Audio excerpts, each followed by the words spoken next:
Good afternoon, Your Excellency Ranil Wickremesinghe, President of Sri Lanka. Eminent panelists, distinguished guests, my name is Nero Cook, and I'll be speaking to you today about facilitating FDI into the energy sector. What is FDI? It's an investment made by a company or individual from one country into a business interest located in another country.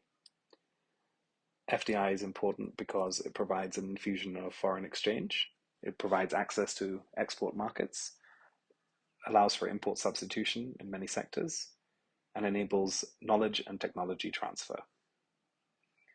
There are, however, challenges like policy risk, market size, and purchasing power, in addition to capital risk. Seated here in Nuwara Eliya, surrounded by beautiful properties, industries, and livelihoods steeped in early examples of foreign investment. I do understand it was during the colonial era, but we're still benefiting from those early investments today. Ceylon tea, something which we're also very proud of, began its journey in Sri Lanka as an initiative taken by the British.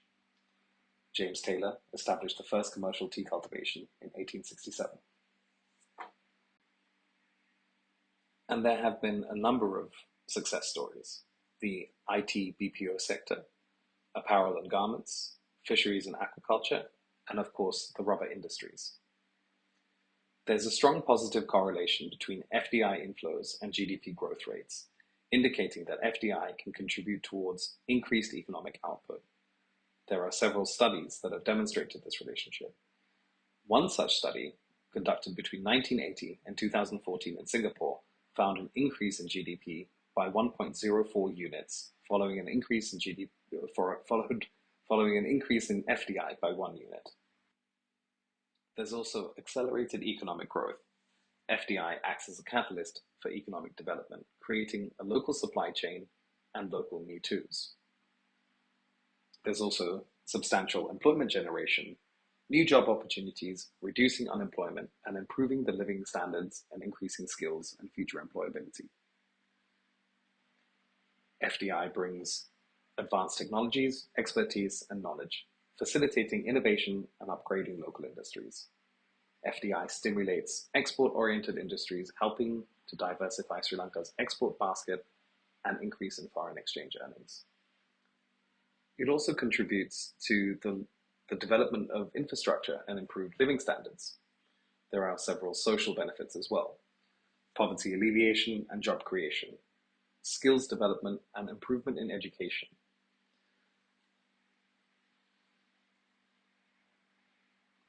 The increase in average income also increases demands for higher quality. Export markets typically demand more sustainable methodology, which leads to more conscious production, encouraging responsible and sustainable practices and contributing towards the United Nations SDGs. There are also several challenges faced in attracting FDI, but firmly at the center is policy consistency. I'm going to list a number of these challenges, but I'm also cognizant of the time limitation, so forgive me as I rush through them. Market size, bureaucracy, political risk, infrastructure, corruption, currency volatility, market volatility, scalability, availability of skilled labor, strong unions, and of course, the rule of law. I looked at a series of areas for investment, but I realized that almost all of these areas have enormous barriers to entry in each one of the sectors.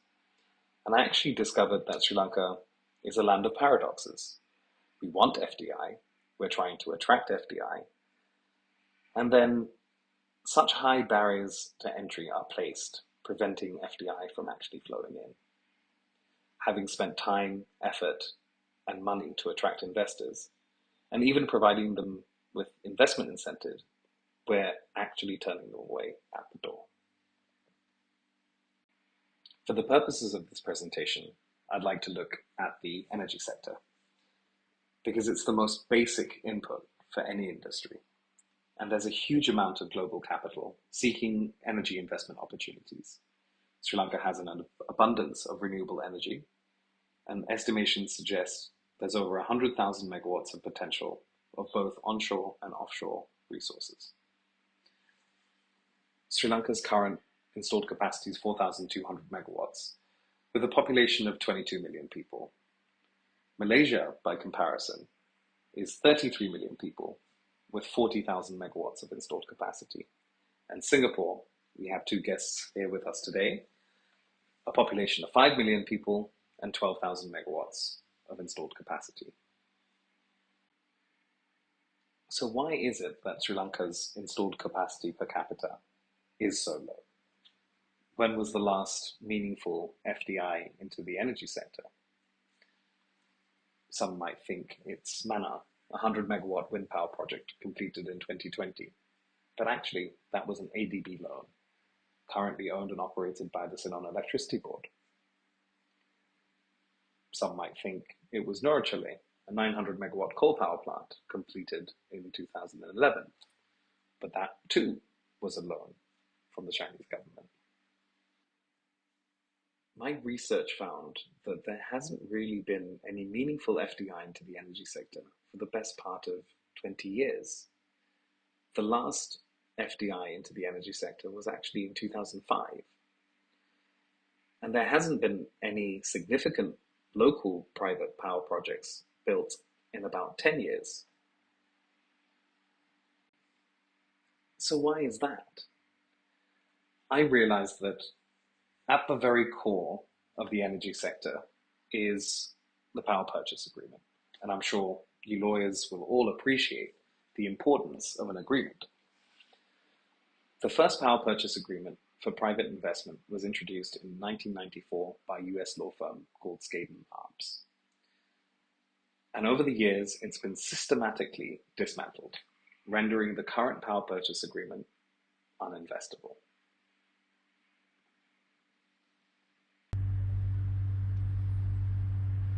I'd like to take a moment to share with you the risk transfer table showing the standard risk allocation to that of the risk allocation of the CEB PPA.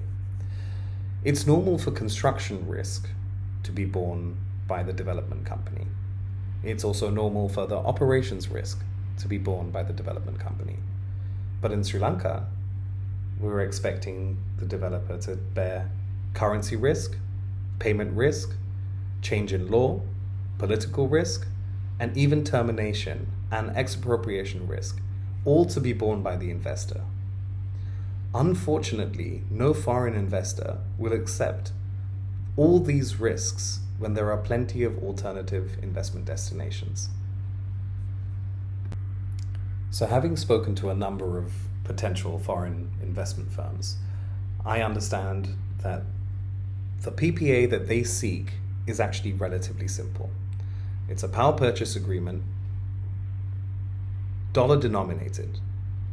Let's say, for example, US dollars 10 cents, but payable in Sri Lankan rupees. Most investors are quite comfortable with the Sri Lankan rupee payment, but to be indexed to the dollar at the stipulated rate of exchange on the date of payment. Unfortunately, that was translated into this. This is the tariff formula that was suggested, taking into account a series of variables. Unfortunately, I can't even begin to explain this formula, so please don't ask me about this. These are the 17 variables that make up that formula, but not a single one of them is the exchange rate. I have some suggested solutions. A simple hard currency index tariff, even payable in Sri Lankan rupees, would help investors mitigate their currency risk.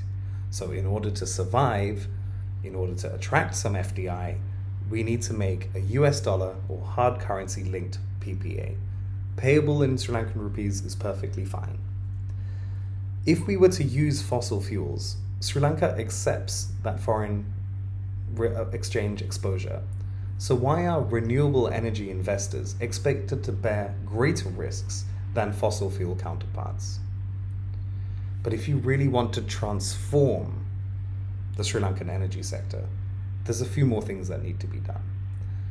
An interconnection with India would be transformative. It'll enable for export of energy from Sri Lanka, and it will also provide us with greater energy security. According to the CEB's own plan, there are 2,600 megawatts ready for development immediately, which amounts to over $2 billion of FDI. We will not be able to attract FDI unless we make this a more enabling environment. And I'm pretty certain that the Sri Lankan market can't raise $2 billion to deliver that 2,000 megawatts or 2,600 megawatts on their own. Another transformative thing would be to unbundle the CEB. There are several conflicts of interest in the CEB being a producer, transmission company, distribution company, and being the one that evaluates all IPPs, against which they compete themselves. In order to encourage large-scale IPPs, we need to provide scale projects. 10 megawatts is simply not enough to attract FDI. And we don't get the economies of scale, and therefore we don't get the efficiencies. It's a self-fulfilling prophecy. The last point is an important one. FDI is better for our forex. A local investor uses their rupees, uses the foreign exchange of the country to then import the materials and install it. FDI will use their own foreign exchange, their own dollars that they already have, and import the equipment into Sri Lanka without having an impact on our forex reserves. So why am I speaking to you today? The legal fraternity. Ultimately, this is all based on an agreement. With the CEB, it's a non-negotiable, standardized, take it or leave it agreement. And as you can see, most people have chosen to leave it, and it's to our detriment. A large number of members of parliament and members of the government are part of the legal fraternity, and your friends. The legal fraternity are thought leaders, and the people in this room have an enormous amount of influence, and they're able to drive the policy changes needed for Sri Lanka to recover. So I urge you all to please take a look at this and create a more enabling environment to attract FDI, not only in the energy sector, but the energy sector would be a great start for us to drive the economy forward. Thank you very much. And if you have any questions, please see me afterwards.